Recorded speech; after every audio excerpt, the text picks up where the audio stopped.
დილამშვიდობისა თქვენ უყურებთ საქმიან დილას სტუდიაში BMG-ს გუნდთან ერთად მუშაობას თათია ჩაფიჩაძე აგრძელებს.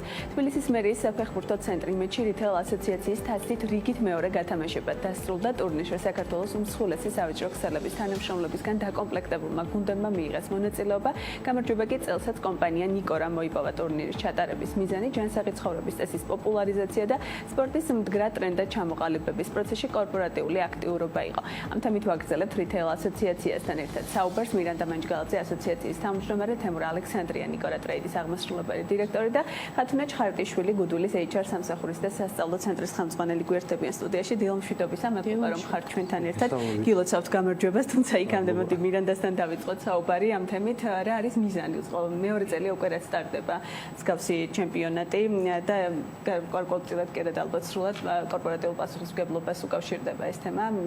საიდან გაჩნდა იდეა და რა არის ამ მიმართულებით სამომავლო გეგმები ასოციაციის? მოგესალმებით, მივესალმებით თქვენს მაყურებელს და კიდევ ერთხელ მადლობა მოწვევისთვის. კორპორატიული სპორტი მთელ დასავლეთში ძალიან მნიშვნელობას იძენს და ამას ძალიან ბევრი მიზანი აქვს. რატომ? სპორტი ყველაზე ახლოს არის ბიზნესთან, ვინაიდან ისკრავს სწორად გუნდურობას, ერთიანობის განცდას, ერთი მიზნისკენ ტოლვას და შესაბამისად, როდესაც გუნდები აი ასეთი მიზნით ერთად სტადიონზე გულშემატკივართან ერთად არის, ეს არის ძალიან ამაღლებელი და ამაღლებული განცდა. დამერწმუნდეთ სტადიონზე გარდა იმისა, რომ ისინი ერთი მიზნისთვის და გოლისთვის იბრძვიან, მათ უჩნდებათ სხვა ურთიერთობები თვითონ გუნდში და გულშემატკივარს უჩნდება სხვა განცდა თავის კომპანიის მიმართ, როდესაც ის გულშემატკივრობს და პირობითად, რა ვიცი, ერთი ნახევარი საათი იძახის კომპანიის სახელს. ბატონ ალექსანდრე, რა არის ამ შემთხვევაში კომპანია ნიკორას ეთერს მიღმა საუბრობდით, რომ რამდენიმე გუნდი ყავთ და მხოლოდ საუკეთესო იღებს მერე საბოლოო ფინალში მონაწილეობას და იმარჯვებთ კიდევაც. რამდენად აქტიურები არიან, რამდენად დაინტერესება იზრდება ამ მიმართულებით და ეს ყველაფერი რამდენად ხელს უწყობს თანამშრომლობის გაცნობას, არც ურთიერთ ფორმების გაუკეთებას. დაინტერესება ძალიან მაღალი იყო თავიდანვე, ანუ ეს იყო ერთობლივი ინიციატივა, როგორც ვთქვათ, ადმინისტრაციული ნაწილის, ასევე თანამშრომლების. გამომდინარე იქიდან, რომ ძალიან ბევრი თანამშრომელი ყავს, ჩვენ 6000-ზე მეტნი ვართ უკვე. მსურველები ბევრი აღმოჩნდა და ჩამოყალიბდა რამდენიმე გუნდი კომპანიის შიგნით და ჯერ ვატარებთ პირველ რიგში შიდა ჩემპიონატს.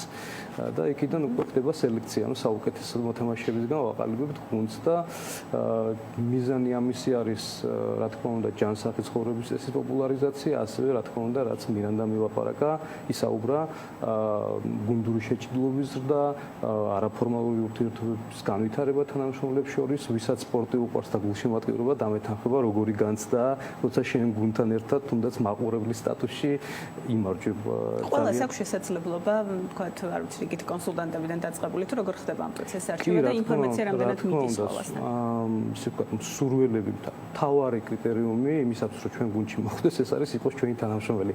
სხვა ბარიერი და შეზღუდვა არანაირი არ არსებობს.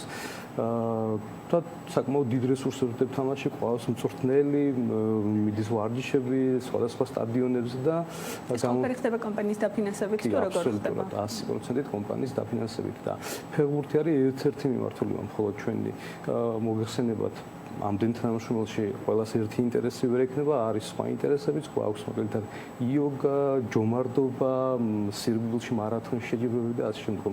ასე რომ სპორტული მიმართულება ჩვენთან საკმაოდ კარგადაა განვითარებული. არის თავად თანამშრომლობის და გამოხმაურება ძალიან მაღალი, მაგრამ კოლეგები დამეთანხმებიან, მოედანი ვერ იტევთ მაყურებლებს, ძალიან პატარა იყო, მოკლედ იმ რაოდენობის მაყურებლებისთვის, ვინც იყო მოსული, ანუ მაყურებლები, რა თქმა უნდა, ჩვენი თანამშრომლები იყვნენ. დიდი ხანი არ არის, რაც სხვადასხვა ტიპის აქტივობა დაიწყო რითეილ სექტორმა. აი როგორია მათი დამოკიდებულება, რამდენად აქვთ მზაობა, რომ საკუთარი ხარჯებით თქვათ მოახდინონ მსგავსი ტიპის პროექტების დაფინანსება, მონაწილეობის მიღება, ორგანიზება და ასე შემდეგ. იცით რა, ასოციაცია უკვე კულტურული ცვლილების საწყისია, ეტაპია და შესაბამისად ჩვენი ინიციატივას, როდესაც ისინი ღებულობენ, ბუნებრივია ისინი მზად არიან, ესე რომ თქვან, გასცენ ხარჯები, პირობითად გაიღონ ხარჯები რეალურად, დააკომპლექტონ გუნდები, შეუწყონ ხელი, იქ რაღაც პრემიერების სტატუსის არის გამარჯვებულ გუნდთან ყოფილა ეგეთი პრეცედენტებიც და შესაბამისად სხვა მოტივი ჩნდება თანამშრომლებში. აი მაგალითად ნიკორა რო გამოდის სტადიონზე და გახურებიდან უკვე სტრესი მატულობს, იმიტომ რომ ესენი შეთამაშებულები არიან ერთმანეთთან და ბუნებრივია უნდა გამოიყოს რომ ნიკორა ამაში დიდ ძალისხმევას დებს განსხვავებით სხვა წევრებისგან. თუმცა მომავალ წელს არ გამოვრიცხო, რომ ისეთივე გახურებით სხვა წევრები დადგნენ სტადიონზე. ბატონ თემურ, ბოლოს ესე მინდა რომ თქვენც გითხრათ საომალო მიმართულებით რა გეგმები გაქვთ ამ კუთხით კორპორატიული? ჩვენ უკვე მონაწილეობთ ბიზნეს ლიგაში, რომელიც ვახსენეთ, დავიწყეთ თავიდან დასაწყისში ბრინჯაოს ლიგით შედარებით დაბალი საფეხურია. იქ გამარჯვებების შემდგომ მოვხდით ვერცხლის ლიგაში და ვერცხლის ლიგაშიც გავიმარჯვეთ ფინალში და შემდგომი არის ოქროს ლიგა და რა თქმა უნდა ყველაზე მაღალ საფეხურზე გვინდა რომ პირველობას მივაღწიოთ. თქვენს გადანაწილებაში როგორია ქალების და კაცების საკმაოდ მაღალი და რამდენად აი გენდერულ ჟურში რამდენად შეებაველოდოთ რომ უშუალოდ ქალებზე მორგებული პროგრამები შეიძლება გქონდეთ არ ვიცი აქტივობები და ამ მიმართულებით უფრო განაწილება თითქმის თანაბარია ბაზარზე ჩვენთანაც 80%-ზე მეტი ქალები მუშაობენ და ეს ეხება არა მხოლოდ ფრონტის ხაზს, არამედ ესე ვთქვათ შუარგოლის მენეჯმენტსა და უმაღლესი რგოლის მენეჯმენტსაც უმრავლესობა ქალები არიან და თუ ეგეთი გამოწვევა იქნება მე მჯერა რომ ჩვენ უპასუხებთ ამას. მირანდა ბანჯგალაძე რითეილ ასოციაციის გამგეობის თავმჯდომარე, თემურ ალექსანდრია, ნიკო ტრეიდის აღმასრულებელი დირექტორი და ხათუნა ჩხარტიშვილი, გუდულის HR სამსახურის და სასწავლო ცენტრის ხელმძღვანელი გსტუმრობდნენ.